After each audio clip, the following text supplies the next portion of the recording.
Well, hello folks, it's your old buddy Luke Clayton, and I'm down at Tawakoni today visiting and about ready to go fishing with my good buddy Mr. Tony Pennebaker. We're at the Tawakoni Marina, and I was down a couple of weeks ago with you, Tony, about 2 weeks ago. 2 weeks. Catfishing, and I fish down here a lot during the winter for trophy catfish, you know, which is fun, much fun. But to me, catching a boatload or limit of catfish from this size to this size, say 2 to 10 pounds, folks, it is so much fun.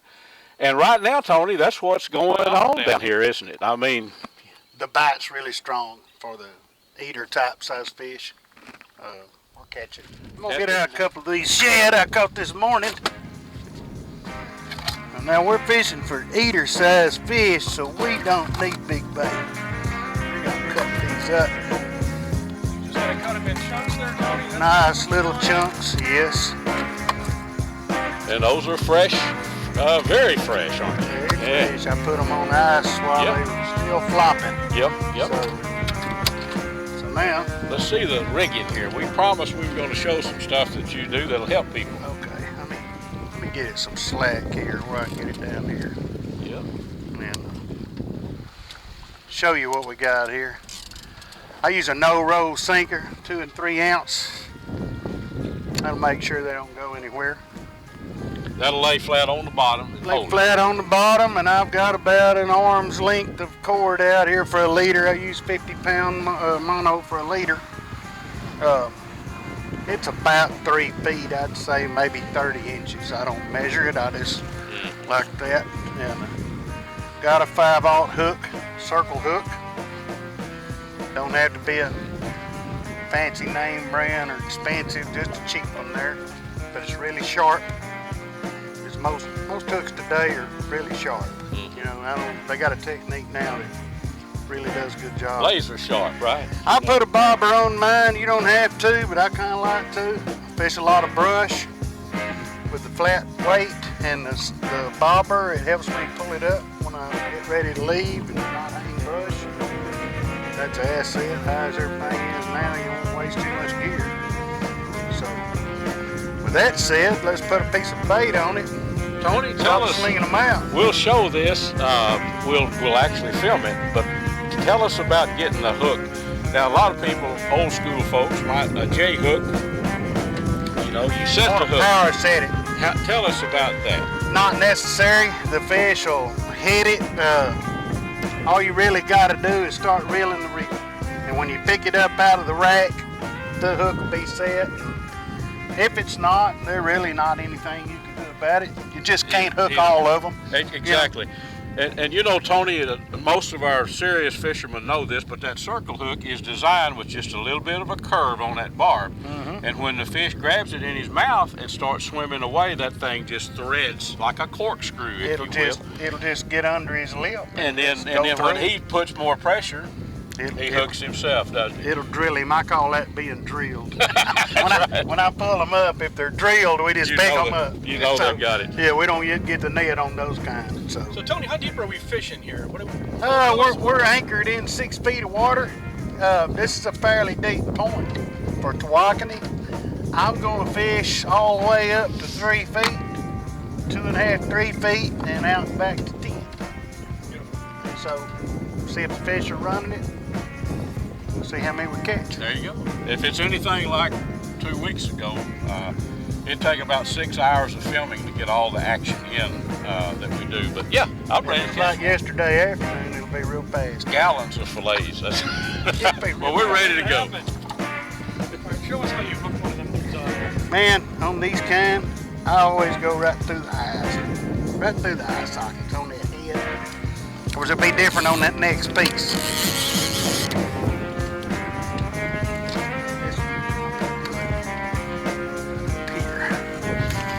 Right up towards the bushes. Yeah.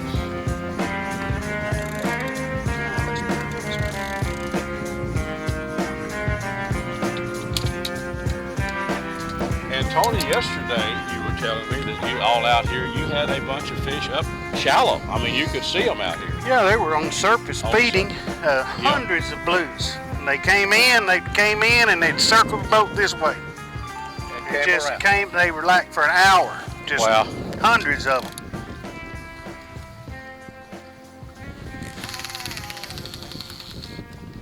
We already got a bite on this front boat. Go, you catch that, and we'll get him. We'll get you on. Well, he's not on. But let's, When he gets let's there, just you take get- that you little get him and slack we- there. And probably was a channel cat bite or maybe even a sand bass.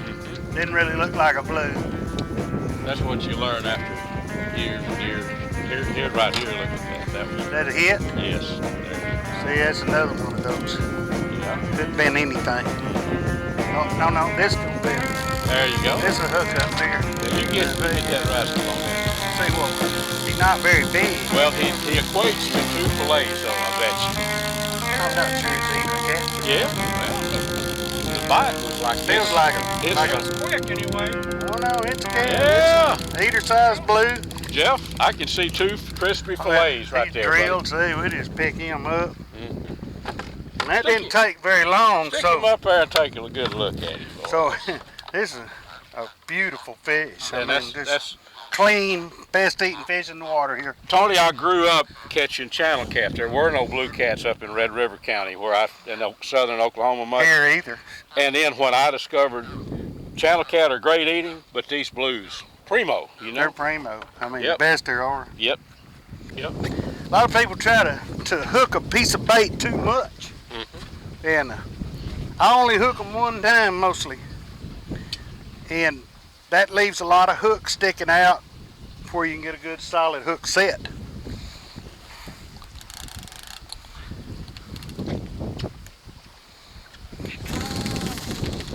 Well, Tony, you know, dead of winter is prime time for catching those big ones, right? You know, like 40 to 80 pounders. Trophies. Trophy and cold weather is prime, right?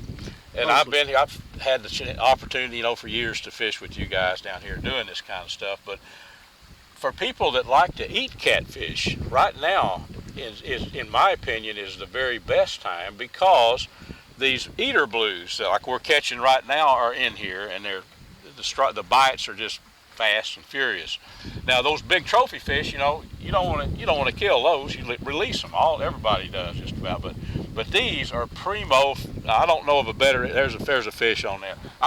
Tony, I'm going to have to just forget about fishing and talk a little bit. Just talk a little bit. Okay. Well, he'll be there when I'm we fishing. Hell, y'all. get. Okay, get him then. Don't lose him. There you go. There you go. He's drilled. Well, we got that other line. That ain't no big deal. We'll get that out. That will equate to 2 very fine eating fillets right there, right? Well, boys? Sure will. Jeff, I mean, you know, that's 2 more fillets for tomorrow's fish man, fry, you know what? buddy. I'm in. I'm in. There's one right there. You can hear him hit. He popped it now. I'm gonna get right over It's here. kind of hard to shoot video when fish are biting this That's fast. right. Surely will. I was trying to video, but you know what? This is more important. Eating. Now let me see if he's hooked. Yeah, just pick him up. I believe he'll be. And even if we drop Hold him one, up here. It's prime for big ones, and right now, as we've been here 10 minutes, and I think we got 5 fish in the boat. Now is prime time for catching a bunch of them. And one thing I've learned, folks, about fishing with Tony and Jeff here. Now we're doing a video, and I promise you we're going to show you some stuff that's going to help you, but it's hard for me to concentrate on videoing when these poles are going down. well, Okay, but summertime, blues. Now this is the blue bite, the best blue bite for eater blues of the year. Coming up next, what after this slows, what you gonna do? After the blue bite finishes up, and that'll be at the end of the spawn, which mostly I say is over sometime in June. It varies on weather conditions. Right now I say the water's heating up pretty nice. We're gonna hit that 80-degree mark. Fish are gathering up here in these spots like we're fishing right now, looking for a place to spawn. So as soon as they get finished doing that, they're gonna all move back out to deeper water, and channel cat included. And so when they do that, they'll concentrate up around creek channels and trees and stuff, and we will go to channel cat fishing at that time, which could be middle of June, maybe 4th of July. Just kind of when our numbers go down, we got a fish hit.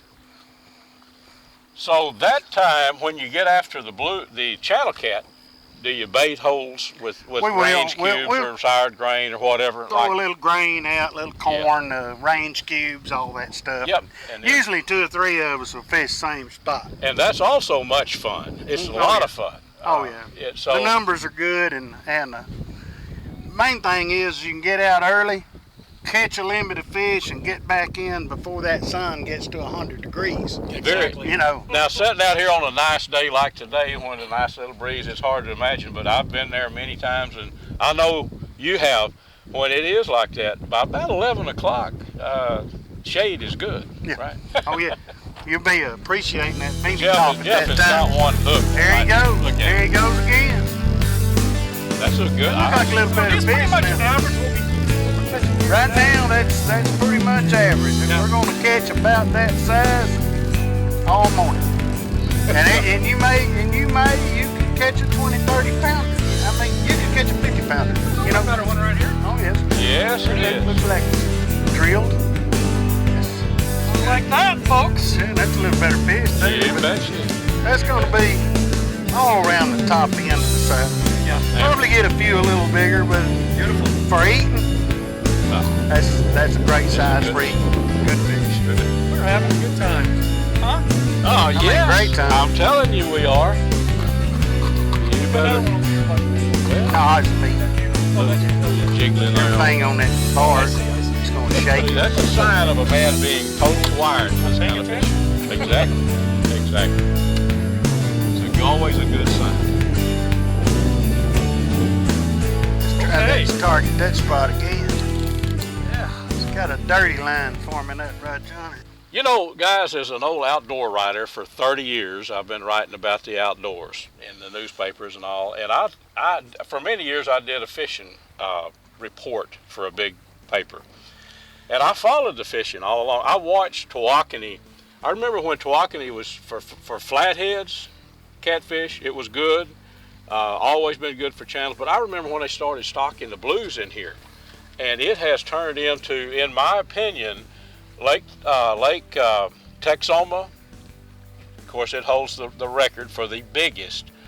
And it's a great fishery for blue catfish. There's no doubt about it. But Tawakoni, for numbers of blues like this, and then to go out in the winter, Tony, and say, I need to go somewhere and catch a 30-pound blue catfish, I'll come here every time. Oh, definitely. This is one of the greatest fisheries in this state, especially for blue cat, yes, big ones. Yes. Lots of big trophies come out of here every year. They do. A lot. I say come out. We catch them, but we never take them. I know. That's why we turn them all back. So, question for you, Tony. You know, this time of year, why don't you catch some of the bigger ones? Well, they're under the rocks, and they like to spawn, and they like to go up in the creeks and get up in the holes. They're not really feeding. They're sitting around there. They're hard to get at. Gotcha. And another thing is these smaller fish are feeding so fast that you don't have a bait available. They're just they're going to hit it before anything else comes around. If you do get in front of one, you'll catch him. Mm-hmm. But they just kind of scatter all over the lake in spawning areas. Mm-hmm. Your hand fishermen are getting some big ones out right now. They're under boat ramps and such places. They're cavity spawners, meaning they like to get up in riprap and rocks and logs, and that's where they spawn, where they lay their eggs. Yeah. Well, I mean, you know, I've had a chance to fish lots of places with a lot of people, and this right here, to me, I'm somewhat old school because there's a bite right there remind me not to pay any attention to these rods, guys. Folks, it's about more than I can handle. But now is a great time. I mean, the best for collecting from leaving here with several gallon bags of snow white fillets, right? If you want table meat, right now it's time to get it. Your water temperature is not hot. The fish tastes better. I'll tell you, here too. Some of those I left here with 3 gallon bags, 2.5 gallon bags full of snow white fillets a couple of weeks ago, and I'll tell you what, that's the best eating freshwater fish that I know of is a eater size blue catfish. Did you carry those home and fry some of them? The same day. Same day? Oh yes. That's the way I like it. I couldn't, but I also have some for when I need some more. And these are going to be put to use. Jeff's father, Richard, is coming down, and we're going to have a fish fry. I'm going to blacken some too. I've got some. That's good. Jeff may have to just break away and catch another one. Hey, you guys talk, I'll fish. A lot of small hits. A lot of little pecking hits. Tire kickers, right? Yeah. That'll work. Teasers. Teasers, right. Yeah. Jeff, this is a Santee rig. They developed this down in Santee Cooper. And the whole crux of it is sometimes some people will put a barrel swivel. Right. You don't have to. Tony's got his tied with a no-roll sinker right here, and this knot keeps it. But the whole premise is this anchors this little 20-inch, 18-inch piece of tag line here. This cork, when this hits the bottom, Keeps it up, huh? and that It really floats it up. ups your takes by the Yeah, fish. because catfish are not all on the bottom. Right. Catfish do feed up towards the surface. Especially blues, right? Especially blues. Yeah, And bigger channel cat. You'll catch a lot of bigger channel cat doing this. but that's a Santee rig, and that's Santee rigs. uh-huh. And that knot is like a specialty knot. I've never seen When it I'm tied. trophy fishing, I don't use this knot. When I trophy fish, I use swivels. But now, this time of year, this is just a cheap way to do it. You don't have a swivel invested because you're fishing in brush. You're Quicker for you, too. probably gonna lose a lot of them. Yeah, it's quicker for fishing you, in too. the cover. But Yeah. this is Will this not snag as easy having that flat weight like that? no. It really, this flat weight is deceiving because when you jerk it and pull it, this will actually float water. It will make its way to the surface quicker than a round weight would. Gotcha. And the bobber holds the hook up, so it's up here, and you're floating your weight as you reel it. So really, I can get more of these out of a brushy place than I can any other rig. Yeah. I can tell you one thing for sure.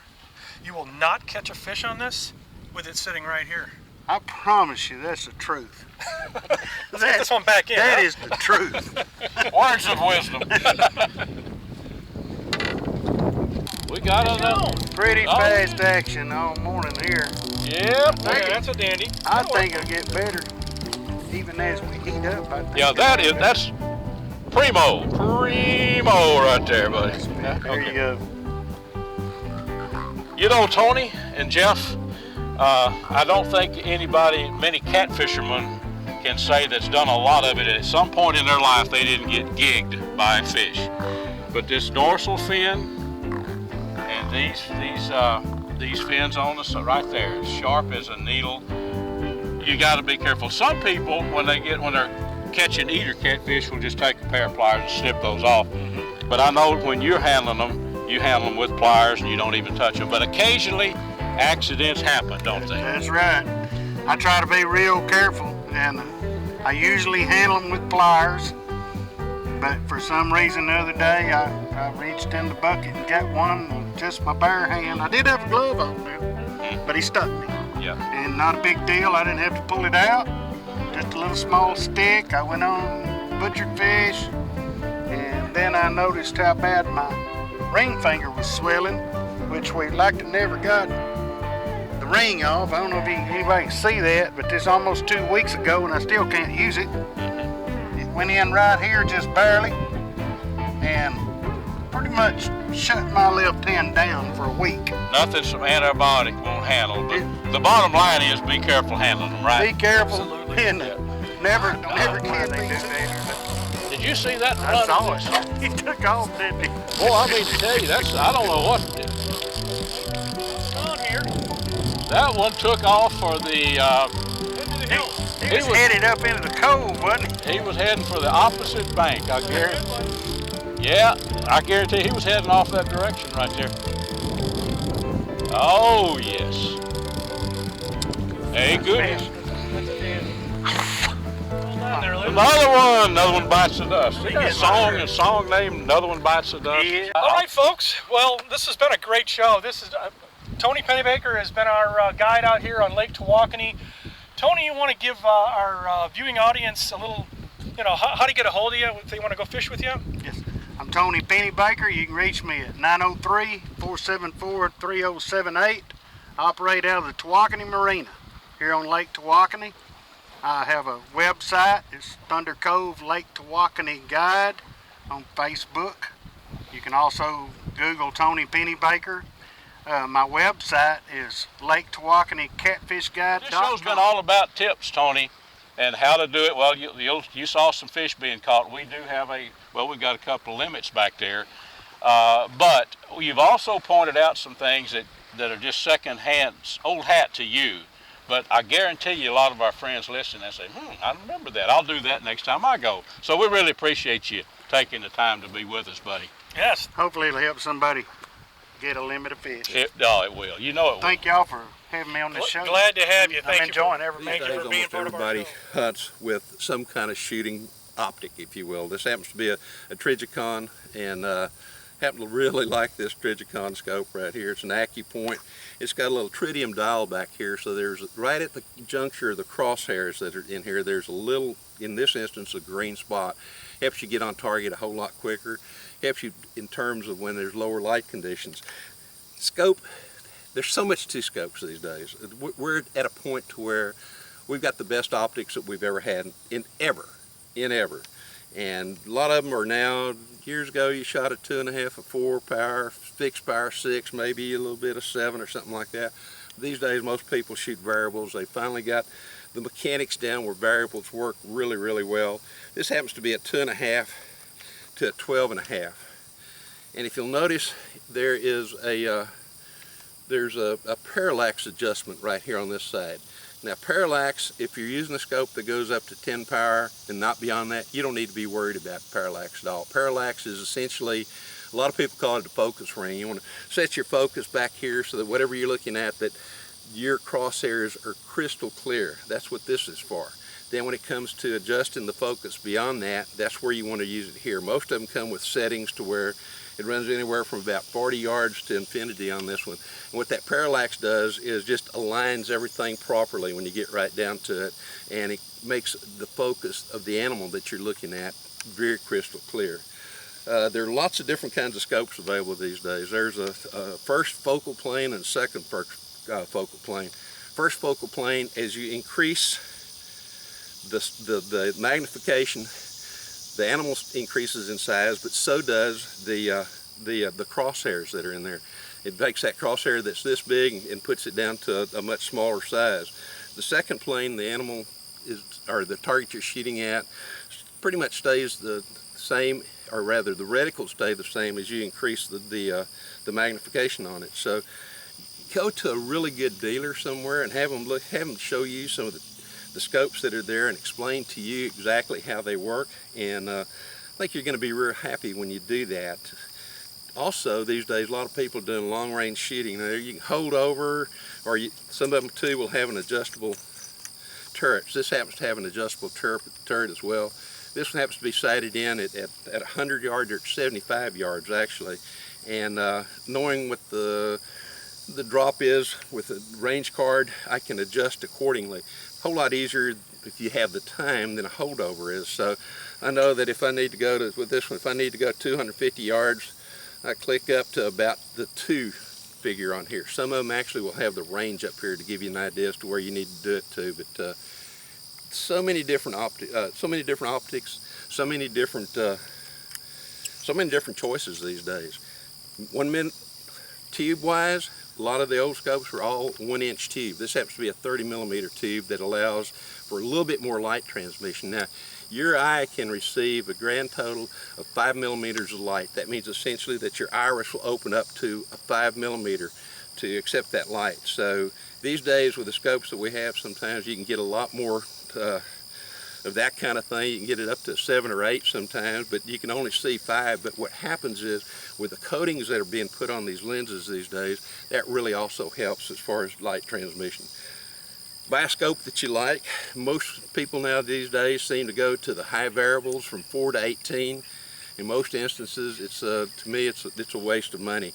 Once you get from a hunting situation, if you got one that you can crank down to 2.5, I mean, you can go in a dangerous game, hunt close at 12.5, you can shoot as far out as you want to. But get out, try different scopes, and go to a good dealer and have him show you what's available, and you can't go wrong with the Trijicon, bottom line.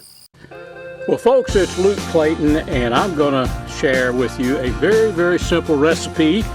We have the makings of it, the start of it, some good B&B lump charcoal, a little chunk of pecan wood, B&B kiln dried pecan wood. So we've got our charcoal heating up here. We're going to put it over in the little smoker, and this is a pepper recipe. Makes a quick lunch, very easy to do. I think you'll enjoy it. So let's get started. I'm going to serve as your cameraman on this one. Well, folks, a quick lunch does not get a whole lot more easy or quick than this. These are some poblano peppers. You could use Anaheim, stuffed with Monterey Jack cheese. That's it. I did sprinkle a little bit of salt, but I de-seeded these. We're going to pin these with toothpicks to hold all the cheese in and grill them. It may look simple, and it is, but I promise you, a couple of these peppers with this cheese oozing out of them makes one heck of a side dish, or a quick lunch, as in the case today. So let's get going. And here we go, folks. These peppers, we're going to actually char them, and then we're going to scrape the charred part off, just like if you were cooking a hatch chili pepper. Got a stick of that, I don't know if you can see it, a little stick of that pecan wood, B&B kiln dried pecan wood there, and that's what's creating that smoke. But we're going to cook these. We'll give you a look at them as they continue to cook. Actually, they're going to be charred on the outside. We're going to scrape all that off, have one awesome stuffed pepper. Well, friends, after about 12 minutes on my old country barbecue pit, check out this little pit. Very handy for quick barbecues. I think these peppers are just right. You can tell they're charred on the bottom. You can kind of see that, but the top is still a little bit crispy. Let's take these things off while they're just right before all that cheese really starts running. Plate them up and cut them up and see what they taste like. What do you say? Well, folks, here we have it. This little morsel right here is about to be sampled. Very quick, very easy. If you like peppers, I don't think you could go wrong with trying these out. Poblanos or Anaheims would work. Big jalapenos would work, but they'd be a little bit more spicy. So give this a try when you get a chance. I think it'll make you a quick, quick lunch really, or maybe just a side dish. Smoked poblanos. Y'all join us again next week right here on the Sportsman's Life. And a special thanks to these fine sponsors: Air Force Air Guns, B&B Charcoal, Dallas Safari Club, Hornady, Pyramid Air, Nielsen Specialty Ammo, Sightmark, Smokin' Tex, Snap Block Hunting Blinds, Texas Raised Hunting Products, and Striper Express.